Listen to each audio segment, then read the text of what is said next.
I'm joined now by Bill Glauber to talk about the latest in the U.S. Senate race. So, Bill, the race is still more than a year away, but apparently you have to remind me of that. Yeah. So we got some new fundraising numbers this week. What are we seeing? They're big numbers. Tammy Baldwin raised $2.4 million in the third quarter of the year. That's an extraordinary haul. Anybody who thinks she doesn't want this race, doesn't want to win, you got to look at those numbers. They're very impressive. On the other side, the other two candidates, Leah Vukmir and Nicholson, they just got into the race during the third quarter. Their numbers far lower. Nicholson said he raised a little bit more than $400,000. Vukmir, $250,000. They have a primary they have to fight through. It's a different kind of funding mechanism for the Republican side. They both have super PACs supporting them.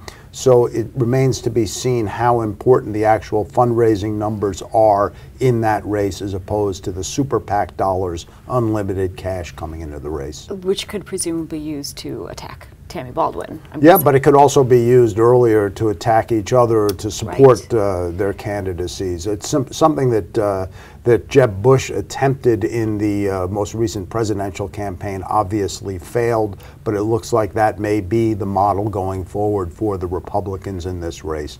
But Baldwin, by any measure, impressive numbers, and they're a sign that Democrats take this race very seriously. They simply have to win this race to keep that seat as well as to set the stage for the 2020 presidential campaign.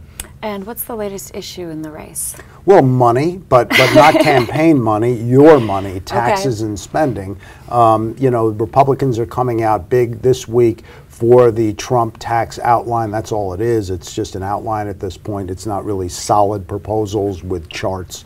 The Republicans are stepping up, putting pressure on Baldwin, saying that she's a tax and spend liberal. Baldwin counters that the Republican tax plan is a giveaway. She has a plan outlined with Cory Booker to try to help lower middle class workers, you know, try to get that step on the American dream. I don't know how many people are paying attention to all of this, but that's sort of the backstory about what's going on this week.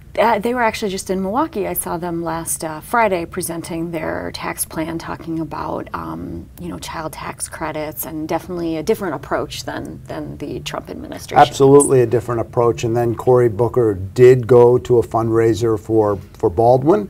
So they combine the two, and Elizabeth Warren is due in this sometime in October to also do a fundraiser for Tammy Baldwin. So the Democrats are bringing out their big guns, so to speak, to help Baldwin raise money and fight off the challenge. So you should have a busy 13 months here heading into the next election. It's going to be a busy 13 months, and it kicks off with Hillary Clinton's appearance November 9th, selling her book, coming to Wisconsin a year too late, and we'll probably hear some of what was going through her mind with Wisconsin. But you know what's past, the past, the prologue is the present and the future. So it's going to be some interesting political times here in Wisconsin over the next year. Okay, thanks for your time.